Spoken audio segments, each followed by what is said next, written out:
This episode of Nerdist News is sponsored by CW's Batwoman. J.J. Abrams confirms a Star Wars fan theory for The Rise of Skywalker.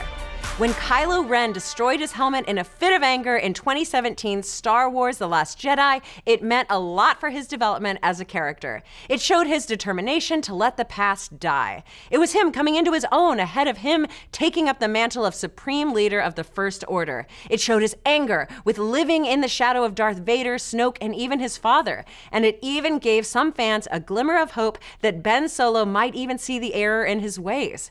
Plus, after fans complained that The Force Awakens was just a rehash of A New Hope, right down to a helmet-wearing baddie, having Kylo Ren choose to destroy his helmet felt like the sequel trilogy stepping into a new direction.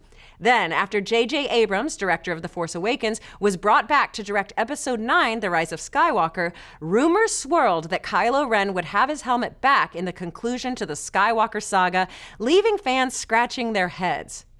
Okay, that might be an understatement. Fans were upset. What happened to all of Kylo Ren's character development? Without any other information, it seemed like the sequel trilogy was once again doomed to just copy the original trilogy. But when fans got a glimpse of the helmet in the Rise of Skywalker teaser and in promotional images and magazine covers, fans had to admit it looked pretty cool. In fact, in the teaser, there is even a glimpse of alien hands fixing it, but leaving the scars of its destruction behind with red fracture lines. And thanks to a popular fan theory that came to prominence from Star Wars buffs, like the Sky Talkers podcast's Caitlin Plesher way back in April, it appeared that there might be even more going on with this cracked helmet than anyone could imagine. That theory involves the concept of kintsugi, a Japanese form of craftsmanship and art that repairs broken pottery by essentially gluing the shards together with gold. It not only allows a broken thing to be repaired, but creates art and beauty out of the destruction and subsequent repair. And that's how some fans viewed this reforged helmet. It wasn't erasing character development, it was highlighting Kylo Ren's shattered nature, his conflict between darkness and light that he felt in The Force Awakens and was furthered in The Last Jedi with the Force bond he shares with Rey.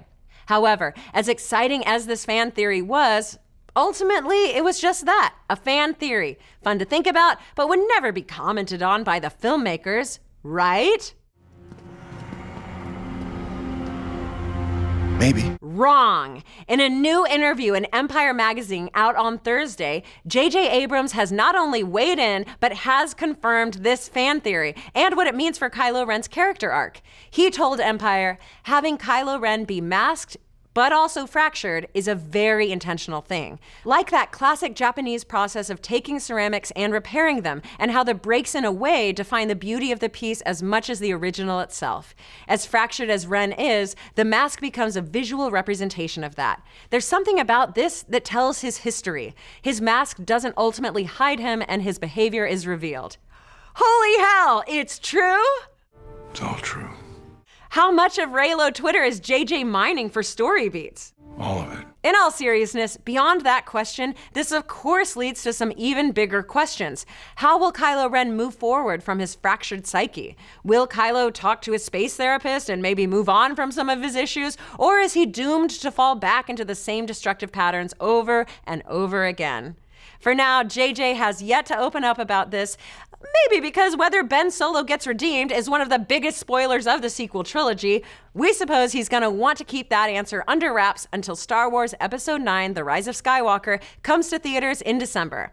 But what do you folks think? Did you subscribe to the kintsugi theory about Kylo Ren's helmet? Do you think that Kylo Ren should be redeemed in Episode 9? And what other Star Wars fan theory would you like confirmed? Maybe that Luke actually died from drinking unpasteurized milk?